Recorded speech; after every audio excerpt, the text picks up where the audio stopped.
Hey guys, Mike Colón here, and I have the brand new 85 GMaster lens in my hand from Sony, and I'm really excited about this lens. I wanted to share it with you. I just got back from New York, and I was there for shooting Bridal Week, which is like runway shows, all the top designers. I was shooting for Wedding Style magazine as usual, and I got a chance to test this lens out pretty thoroughly. I was behind the scenes shooting a lot of models there, trying on gowns and getting their hair and makeup done. And I got a chance to really put this thing to the test. One of the things that I really like about it is obviously the fastness of it. It's a 1.4 lens, so I can shoot in low light, get that really shallow depth of field. That was one thing I felt like Sony was lacking in was their fast primes. So this is a nice addition to the line. An 85 millimeter is really nice for portraits. It's very slimming, just no distortion whatsoever, and it's just a nice portrait lens all around. So I was excited just for that reason. Some of the features that I was hoping for, because I do have the Zeiss Otis 85, and I've been shooting with that and fell in love with that line of lenses. And so I think the one thing I was hoping for in this lens was the manual focus ring on it. I was hoping for an improvement from like the 55 and some of the other Sony lenses, because I noticed that those lenses are great in autofocus, but if I wanted to really shoot a portrait and really zoom in and use the electronic viewfinder and see that subject get sharp, I was just noticing on the other lenses like a little bit of play in that focus ring, just a tiny bit of play, enough where I was getting spoiled by the Otis lens, and I was kind of wanting to shoot with that when I was manually focusing. So when I heard of this lens, I was hoping they kind of tuned that up a little bit and tightened it up. So I'm actually really happy to say that they tightened up that focus ring. So it feels, even though it's fly-by-wire, and it's a manual focus ring controlling like an autofocus mechanism inside, it's so tight that it feels like one of the helicoid manual focus rings. It feels like a mechanical manual focus, and I'm just really thrilled with it, because I like to be able to pull my subject in and then see the eyelashes get sharp, and then see the focus move back to the eye itself, and then just have that full confidence that my subject's eye is sharp, and then shoot. But another cool thing is, one thing that the Otis lens doesn't have is autofocus. And sometimes you need to be able to quickly focus and acquire your subject, and you don't have time to zoom in and focus, or your subject's moving, walking towards you or away from you. You're trying to capture something running, a kid running or something like that. So when I'm not having autofocus on the Otis lens, I feel like I'm missing shots sometimes, especially at a wedding. So this kind of has both, which is really cool. It's got that really tight manual focus ring, but then it also has autofocus. And I got a chance to play with this autofocus a lot too. I was really impressed with the eye autofocus feature. The eye autofocus, it found the eye every time, would lock onto the eye, track the eye, even as my subject would move around. If they kind of did this action or lean towards me, or a lot of the models like to move and kind of ham it up in front of the camera, I was able to just lock onto their eye, and I didn't have to keep waiting until they stopped to zoom in to find focus. Manually, I could just leave it in autofocus mode, continuous autofocus, continuously tracking the eye. And it's a huge benefit of this lens. And again, I'm comparing this lens to the Otis because I was so spoiled with that lens. So I think that, as far as sharpness, man, I'm really impressed with this lens on sharpness. I'm really impressed with the manual focus, the bokeh.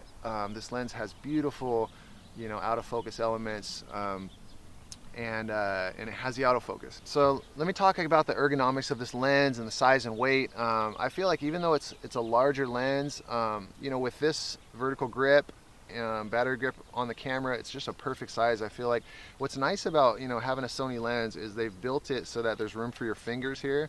I've noticed when I'm adapting some lenses and things, sometimes there's not a lot of room here, but it's the perfect amount of room. I can shoot vertically, horizontally, and it's also very light. Like, I feel like this lens, even though it looks big and bulky and heavy, it's really light, and it's really balanced with the camera. So I really like just the look of it too. I like how they've matched the logo, the G logo, with the lens mount ring, that kind of metallic orange. I think it looks super nice. It's got aperture ring that's declicked, so you have actually the option of clicking it or declicking it. So it's smooth for video, change your exposure right in mid reel, and no noise, or you can have it clicking so that you can feel it when you're changing your aperture for photography, and it clicks in thirds of a stop. It's also got the kill switch here, or the kill button, so you can actually assign this button to anything you want.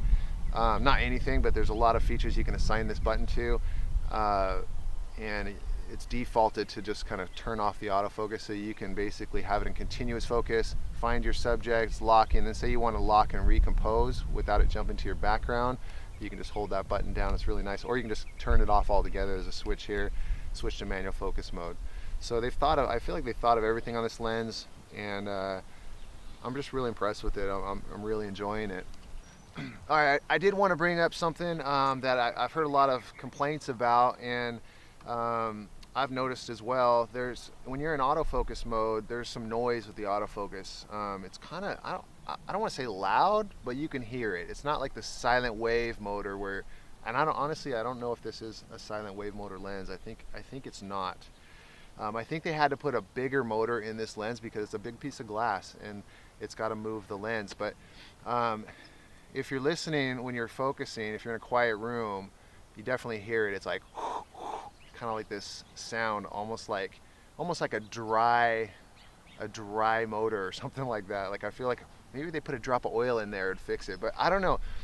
It's probably a bigger motor to move a bigger piece of glass. And I just remember my Nikon 85. I remember hearing that one as well. I don't think it's any louder than my Nikon. I think we've just gotten so used to the autofocus on Sony cameras being silent that when we pick up this lens, we're a little surprised. Usually I'm shooting events and I'm around noises and I can't hear it when I'm shooting. Just when I'm in my quiet bedroom, when I first pulled the lens out, I noticed that noise. So I just want to give you a heads up on that. Don't be shocked when you buy this lens. I still don't think it's an issue. I don't think it's any reason not to buy the lens. Most of the 85s that I've owned in the past have had that noise as well. So just want to give you a heads up. So just thinking about some images that I shot with this lens, I was editing the photos and just really appreciating the look of the autofocus area in the backgrounds.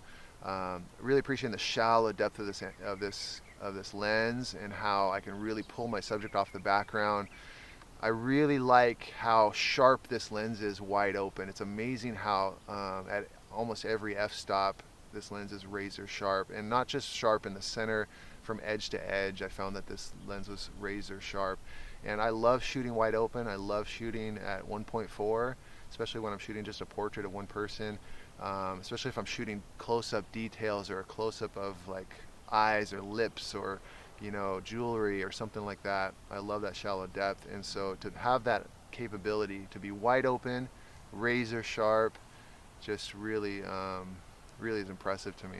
The minimum focus distance on this lens is 2.62 feet. Not quite a macro lens, but man, still beats Nikon's 85 1.4. I think was 3 feet, so beats it by like 6 inches, almost 5-6 inches.